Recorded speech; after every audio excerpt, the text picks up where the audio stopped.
glasses.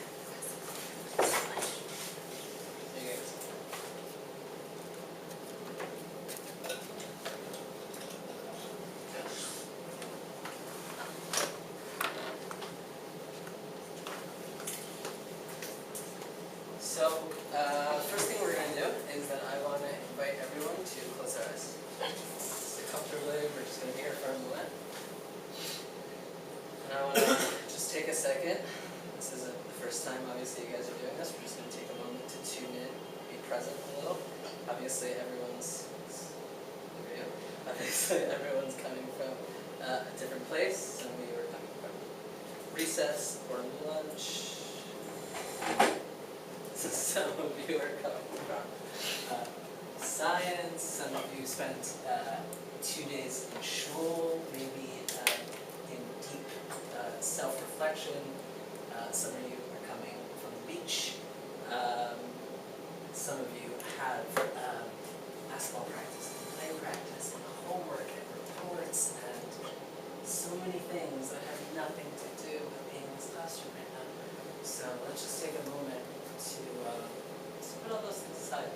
And we're going to take a couple deep breaths, and we're going to try as best we can to be as present as we can today in our class. So that's all. Deep breath in. Breathe out. One more time in. Just think, what do you need to put on pause in order for you to be present here in this class? Breathe out. Just give it a couple seconds to allow those things to stay outside the door for the next 40 minutes. Let's breathe in. Breathe out. Slowly open your eyes. Alright, we're welcome to class. Okay, so what I'm going to need everyone to do for our first activity is if you turn yourself around. Okay. If you turn yourself around, you will find a piece of paper on the table behind you. All you need is a writing utensil. And as soon as you have a writing utensil and you see your piece of paper, eyes on me, and I will know you are ready for the next set of instructions. So if you want, you can turn towards the desk if it's easier to write on. You're going to do a quick writing exercise.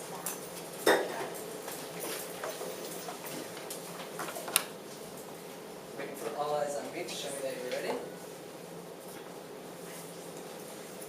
Everyone have a writing utensil? Excellent. So we are going to do a quick write.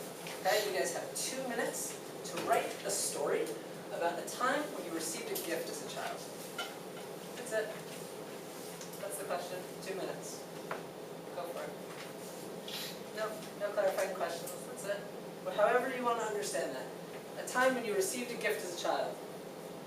If you can't remember, or if it is so sad that you never received a gift as a child, you can make it up. That is also fine.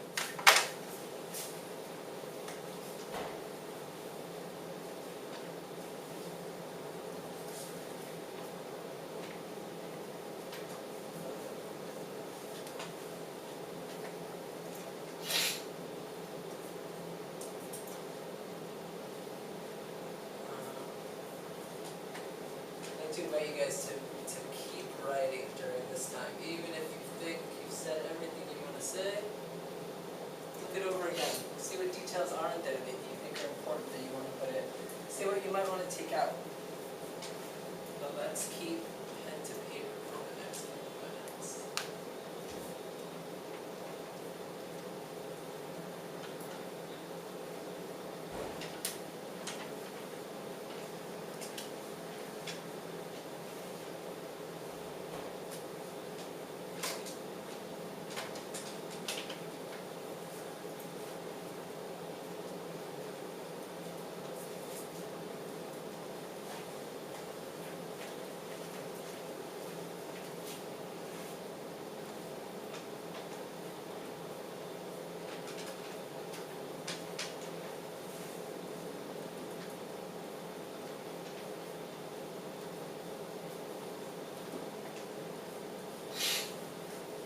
Take 30 seconds, finish up.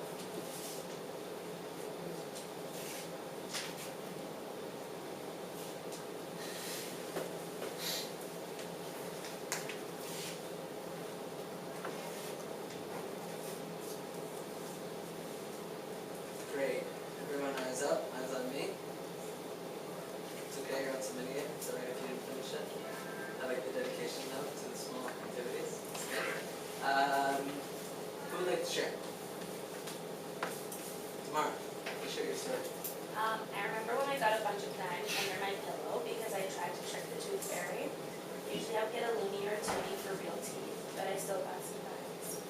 I used deeper and clear such deep to the teeth, but it wasn't worth the effort. But Alex had to give it a pass. Could you just clarify a loony or toonie for the people who are less Oh. cultured? A loony is a $1 coin in Canada, and a toonie is a $2 coin in Canada. You guys know what Loony that is? tunes. Loony tunes. Great, thank you, Tamara. Someone knows another hand up?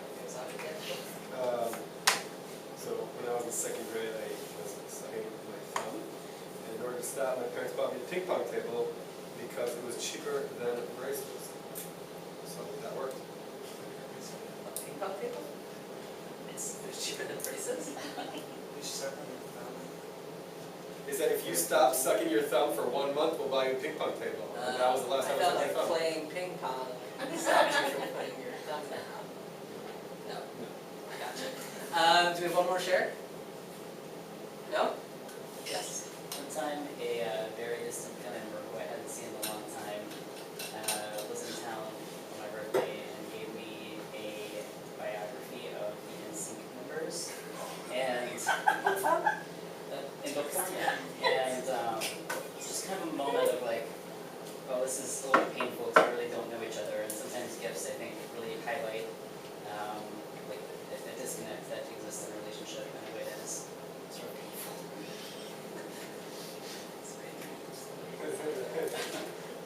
Okay, you've made our guest emotional. Awesome. So I want everyone to take a look at their story right now. Let's be looking at our piece of paper. So thank you for those who shared. So even those who didn't share, okay? So the things that you heard from those who shared, right? So every story, and this is a theme that's going to continue with us throughout our year. Every story usually has a beginning, a middle, and an end, right? There's usually a series of events. Damara chose to start her story at a certain part, right? Avi chose to provide particular details or omit other details, right? So just, don't look at me, look at your story. I want everyone to just let's take about 30 seconds, probably a little less, and just see, notice, be mindful. You don't have to share them, but just be mindful of the decisions that you made in the story that you told. Where did you start? Where did you end? What did you put in? What did you take out?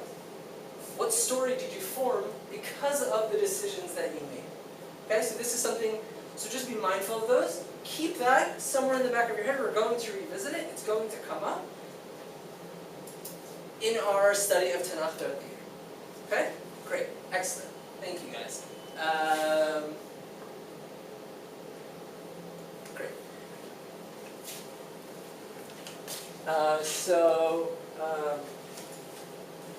Paula's just in teaching this like, what's the word I was looking for? What? Backstage, thank you. This class would be one in, I think at least 7 in a unit of classes. I see it at least as the 4th. The first 2 would be more of a bigger reading of the story of CLIPCHAMP within Sefer Shavsi.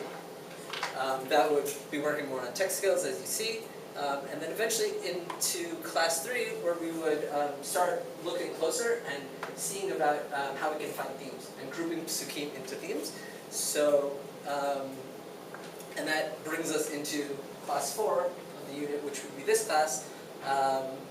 We're going to see it's more about closer reading of the text with what we started, with the grouping of the themes, engaging our classmates in that conversation about the text, making meaning and taking a sense. That'll all be clear as you see the instructions. I just want to give you guys an idea because I went right into the lesson at the beginning.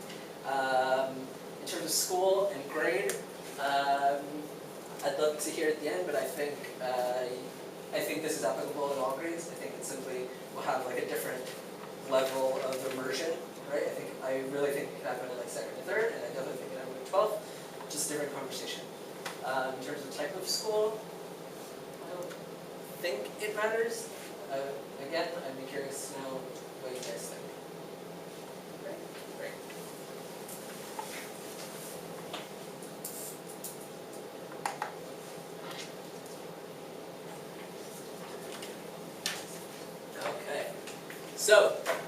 are discussing the story of Shimshon, right? We have looked at Sefer Shoftim up until now, right? And we have been discussing some essential questions that we should have as a class, right? And let me just remind you, so these essential questions should cause us to wonder and inquire in a big way, meaning that these essential questions don't have one answer, okay? This is back to the class of more. Just in case, sorry I wasn't there, okay? Great, so these are essential questions that we came up together as a class in the first few lessons of Shimshon.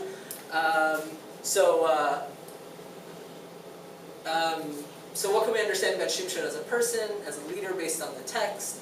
Why do you think the story tells us this in the way that it does, right? We talked about that a little in the first activity we did.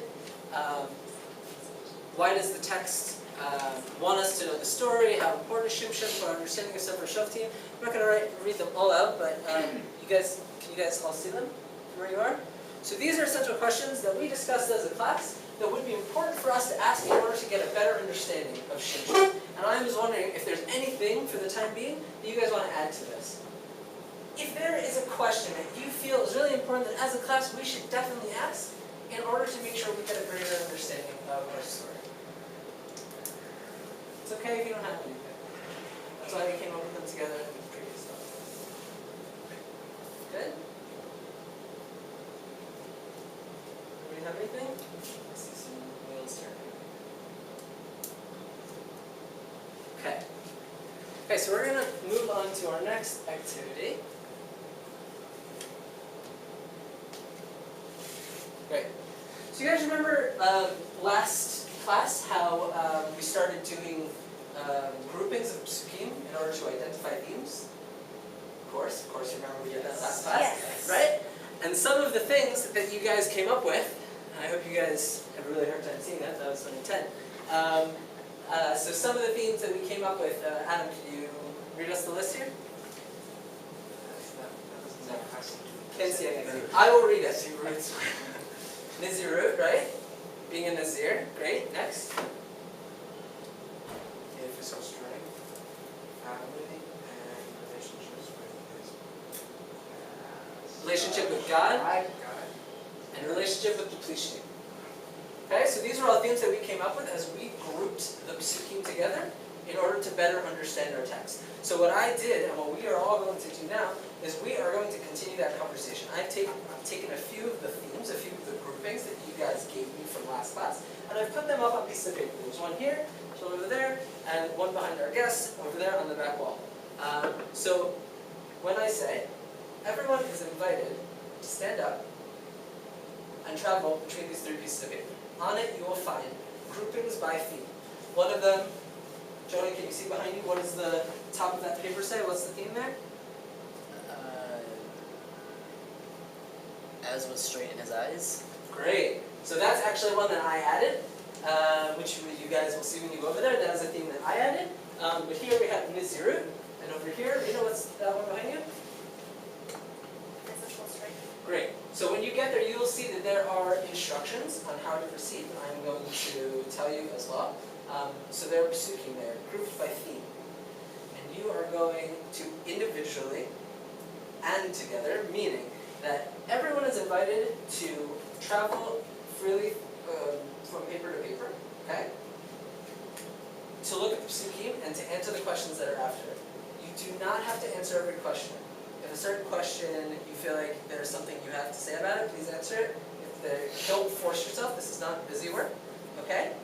And please see what other people are writing and comment on theirs as well. It does not have to be silent. If you are at a piece of paper with somebody else and you want to ask a question or if you want to make a comment, please engage in that conversation. We are going to dedicate about 10 minutes to this activity.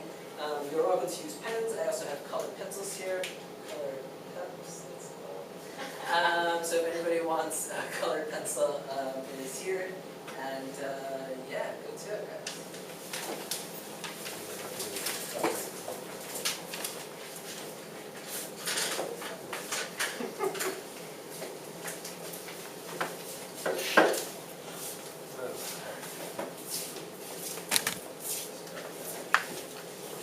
have to answer directly under the question, just try and make it clear what question you're answering.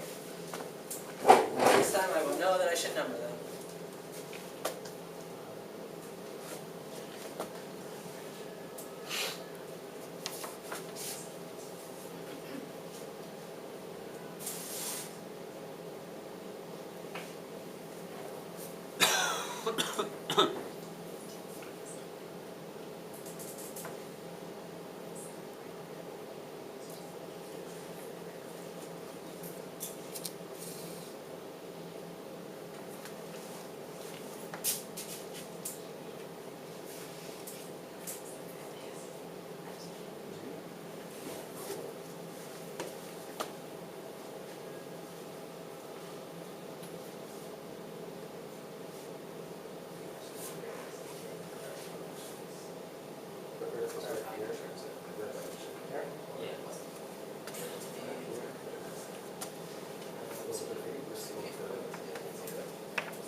So I want you guys to remember that we're going to be doing this for about 10 minutes, and I know that's not a lot of time at all. But of course, these are psukim that you are familiar with because we've looked at them already for a few classes. So don't forget to move to another piece of paper at some point. You won't have time to answer them all.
Looks like it. That's my guess.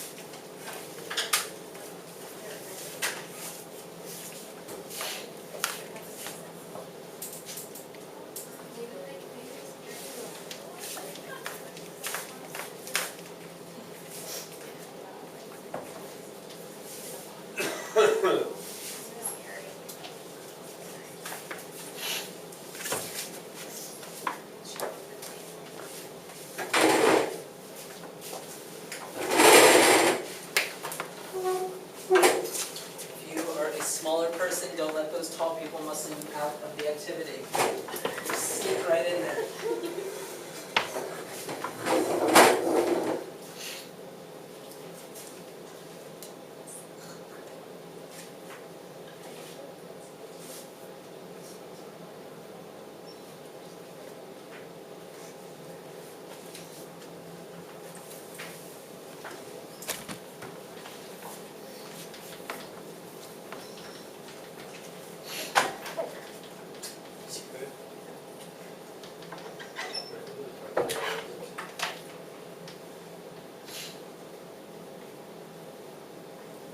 Okay, I want everyone just to take another couple minutes.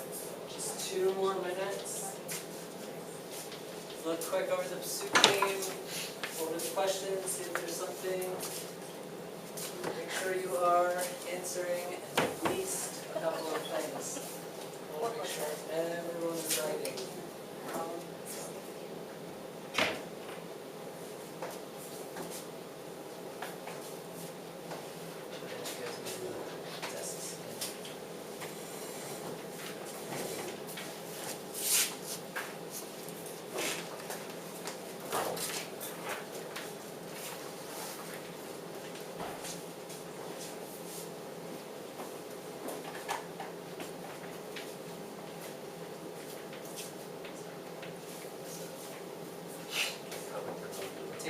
another minute. Maybe take a quick look at what other people have wrote. See if it sparks something in you, positive or negative. Oh, wow. It's full of light.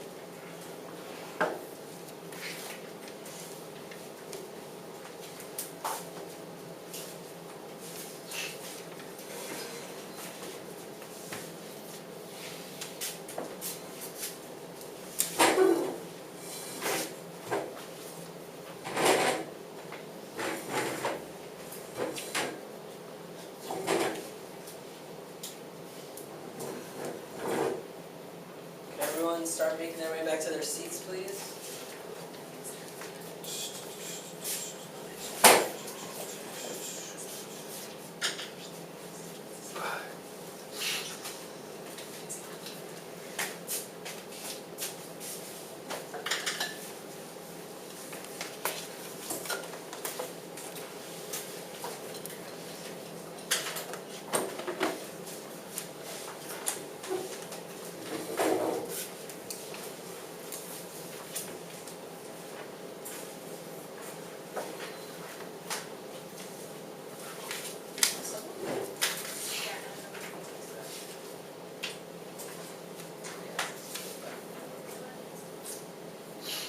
Great. So I need a volunteer, and our volunteer is Avi. Thanks for volunteering, Avi. Great. So Avi, I would like you to please come up here. I would like you to please curate for us, for the class, this piece of paper.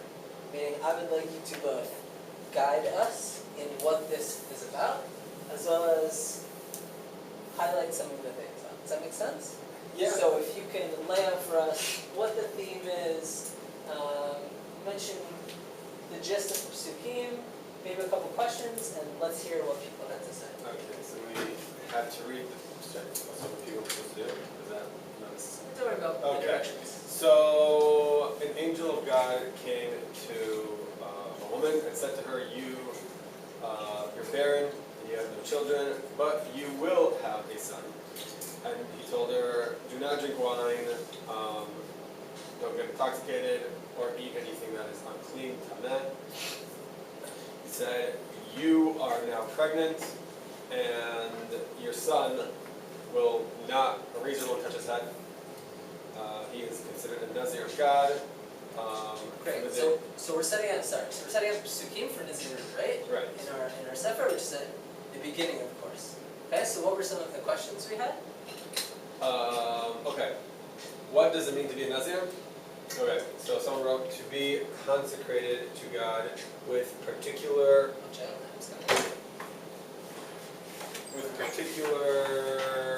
coding. You wrote this?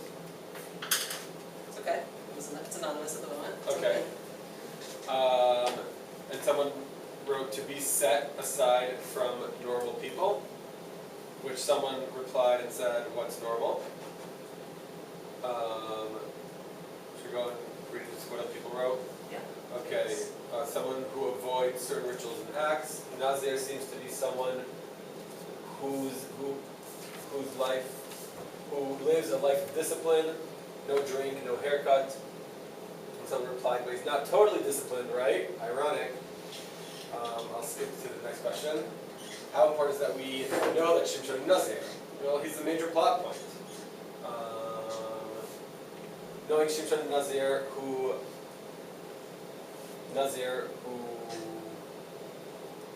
makes one think he is devoted, dedicated to a certain lifestyle.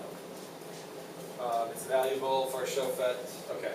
In what circumstances to what extent does Shimshon Nazir contribute to his character? It's kind of ironic. Is that a literary? Is that a literary cue for us? Is that a literary cue? Someone was in cheeky asking me if I'm trying to provoke you toward seeing my Nazir is contributing to his Okay. character. Someone else wrote, it is interesting that Shimshon isn't as moderate or self-restraining as a Nazir might be expected to be. Great. Last one, in what circumstances would being a Nazir be valuable to a shofet? Would be ensured to be close to Hashem. Great, thank you. Did anything there stand out to anyone? Or does anyone remember seeing something that they felt they agreed with, didn't agree with? Something that they felt they took away, maybe Dr. from this station of that is your. Yeah. Well, I didn't write it down because I was trying to read everything.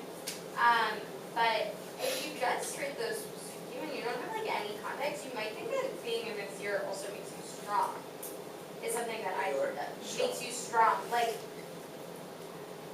I don't know. That's something that I just was surprised by. I hadn't really thought of, like, if you just read this story that, Based on these specific? like, kind The of. last one. Yeah. The last one?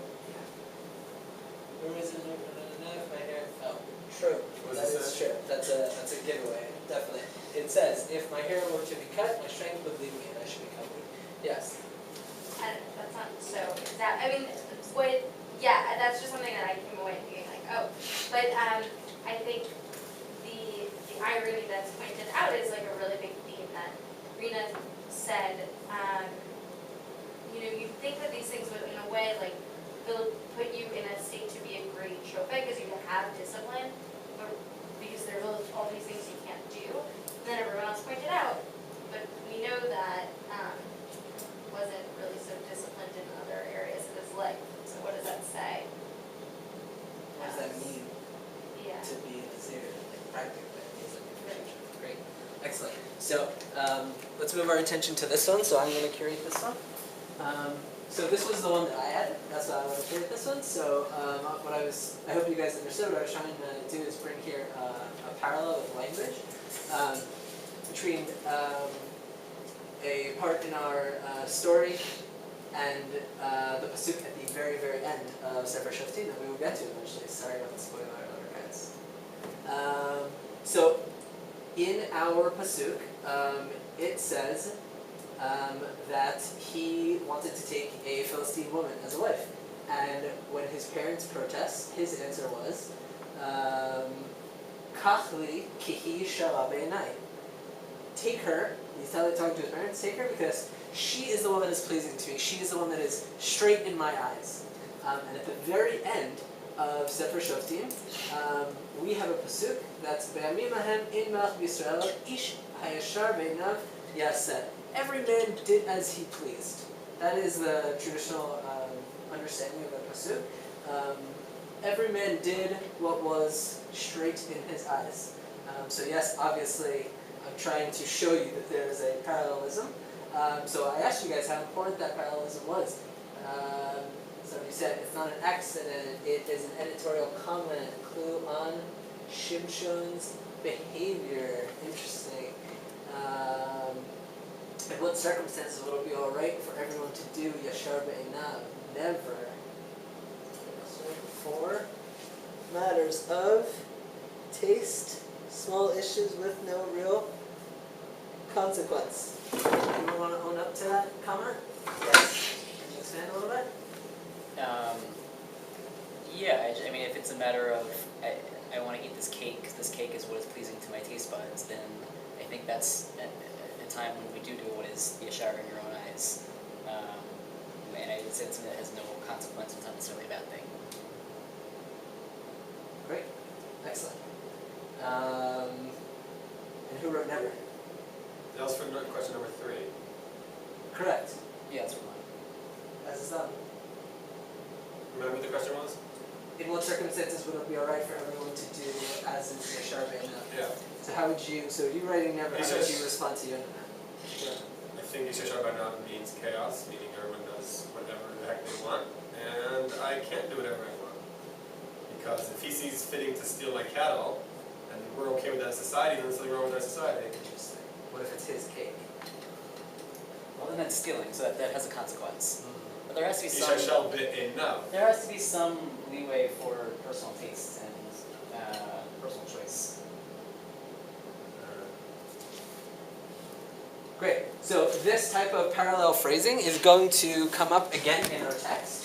Some of you are going to love it, other of you are going to find a really challenging time with it, but it is definitely a conversation. I need another volunteer. Anyone. Not me then, but it can't be just my picking procedures. John. It's like the gist. Okay, so this is the physical strength category, and the psukim are about Shimshon's strength, and the famous story of Delilah, and okay, etc. So the question one, how important is it that we know about Shimshon's strength? It was a secret that remains unknown, and Delilah bound him with ropes. I think that's it for that. And question two, to what extent does his strength contribute to his character? It comes from Hashem, so it's important. His strength seems to overtake his character, or possess his character. He seems weak-willed, impetuous. Physical strength and moral strength are usually at odds until the end. Okay, how important, in what circumstances would you want your shofet to sacrifice themselves? The captain should go down with the ship. Okay, and how important is Shimshon's final scene to our understanding of the story of Shimshon? It's really important because it is a reversal for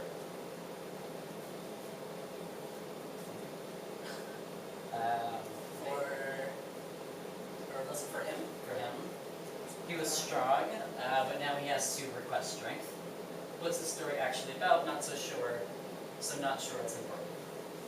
Would someone like to, thank you, Jonah. Like you see, someone want to take responsibility for the captain should go down with his ship comment? Oh, I wrote it. I'm not sure where I was intending to go with that. I was going to come back to it. I kind of forgot the context. Does anyone disagree with Tamara's statement? The captain should go down with his ship in response to, in what circumstances would you want your shofet to sacrifice themselves? Who disagrees?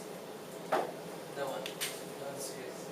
Okay. Well, I mean, if you're thinking about a shofet as somebody who's leading people to war, then it seems inevitable that sometimes shofet's going to die. You know? I don't know that, like, I don't know that he needs to like go out of his way to sacrifice himself, but it is going to happen sometimes. But he's going to put himself in battle.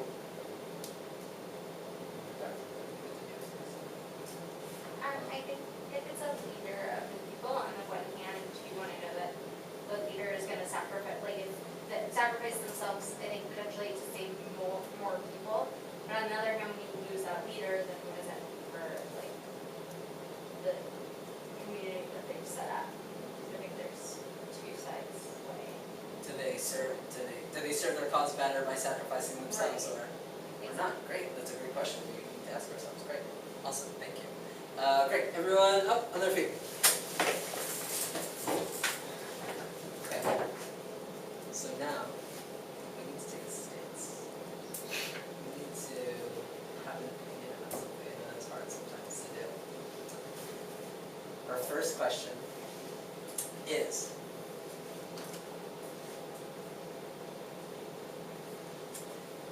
is Shimshon my shofet?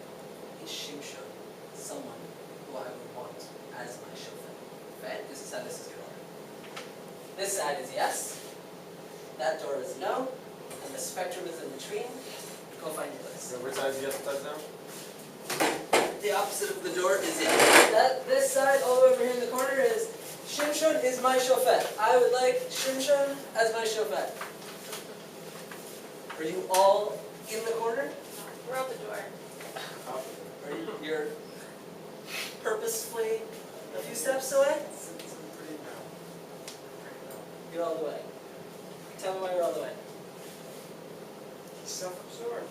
He's too close to God. Seems like his obligation is first to God. And what about that makes him not your shofet? Because I think a shofet needs to be like the people enough to be for the people. It's too separated. Why are you there? in the middle. Yeah, why? On the one hand, I would follow him. He's strong, he's a warrior, and that's what you want when you have enemies around you. But on the other hand, he's kind of jerky, and there's things that he does that I don't really like. And so when we're at war, I'll follow you, but maybe if we're at peace, I don't really want you to be my leader. So that's what I'm doing. So conditional. Yeah. Conditionality is mission. Yeah. Great. Are you both standing in the same place, or? Pretty much. Would like to share why you're standing where you're standing? Alright, well, I mean, we didn't really talk about this, so we would have different reasons. No, it doesn't have to be a shared, I'm simply saying, pick one of you, or I you think- to tell me personally. I think he's an actual leader that goes to the battle. You see the greatest generals of all time that actually go to battle and don't stay behind. There's something it says about them. And yeah, he's selfish. You're talking about him being human. I think that makes him human by him being selfish. I think the last scene when he pushes the pillars is pretty boss. He seems like, just like, I agree with what you're saying in time of peace. I don't know about that, but I'm talking the context of the Shimshon that we know. In the time of war, I think he's pretty good. So you're looking for like a superhero. You're looking for someone who like put on a show. But at the same time, he's selfish, meaning like he is not Moshe Rabbeinu. He is a warrior that is human at the same time. But you see that selfishness as a positive? Yeah, I think that is being similar to the people because people are selfish and they can relate to him. Does that make sense? If he's selfish, that means that makes him a little more humane. You asking me if it makes sense? I'm asking everyone if that makes sense. Does that make sense? We need some clarification. Who doesn't understand? Say it one more time. Him being a little more grounded makes him a little more relatable. Grounded means selfish. Yeah. He has flaws, he's a human, Exactly. but he also has a redemption, he's a redeemable character. He has growth. Yeah, definitely the truth. So come on down. Well, I mean, like, I think under Rena about in what context, and also compared to who. I think, like, when I'm thinking about other people, I'm probably more this way. Excellent. So this is a conversation that obviously does not end here and now, but just be aware of where you stand and see where your classmates stand. And everyone is invited to please go take a seat. Thank you guys for your participation.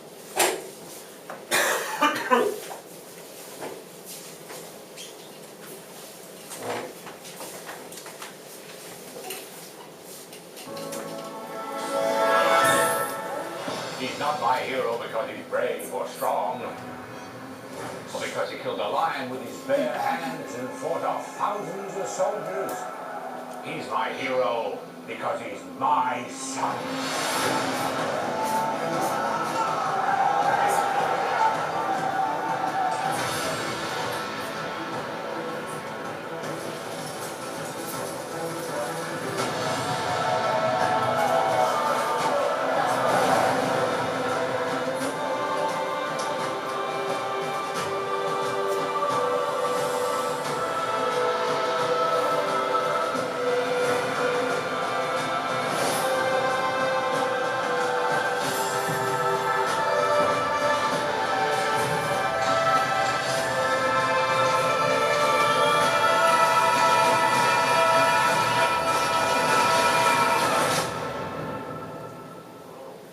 So surprise, we're taking a field trip for our last class to Branson, Missouri to see that show. This is an actual show in Branson, Missouri. You guys have never been. So yeah, so we're gonna see that show in Branson, Missouri. Isn't that exciting? Great. So for the final task for our class today, what I want is for everyone to do, our exit ticket today is answering a question. And our question, is already open. Great. Everyone take about 30 seconds, probably less, to think about their answer to one of the questions on the scoreboard. One new thing that I learned tonight, one question that I have about our story, and one thing that I don't like about our story. You can write it if you want, you don't have to. We're going to do a whip around, which means we are going to think real quick.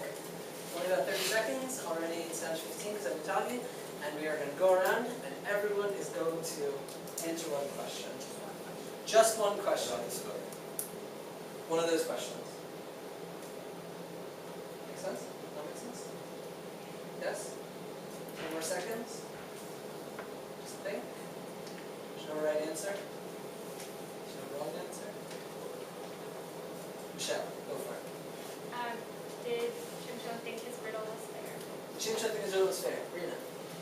Why did he tell his parents that he ripped apart the line? Ali. Yes. When does Noah care so much about his boy? When is Noah? Right. Ah, interesting. Shimshon is a trap. The word that's used for straight, those are the things I'm not looking at that much. Awesome. What is it about being set aside that gives Chimchon strength? I had the same question as Rena, but why did he tell his parents? One thing I learned is people have very different opinions. Excellent. 1 minute. Great. Thank you guys so much for your time today. Have a wonderful rest of the day. Shabbos. That's it. Please don't that. Thank you. But backstage was that I actually meant to frame this end in a more lighthearted, like fun way. I forgot, but I was gonna be like, "There's a hurricane coming," or "There's a blizzard." Like, quick, we need to answer because I won't let you leave and go to the bunker. And so, right. So that didn't work. Anyway.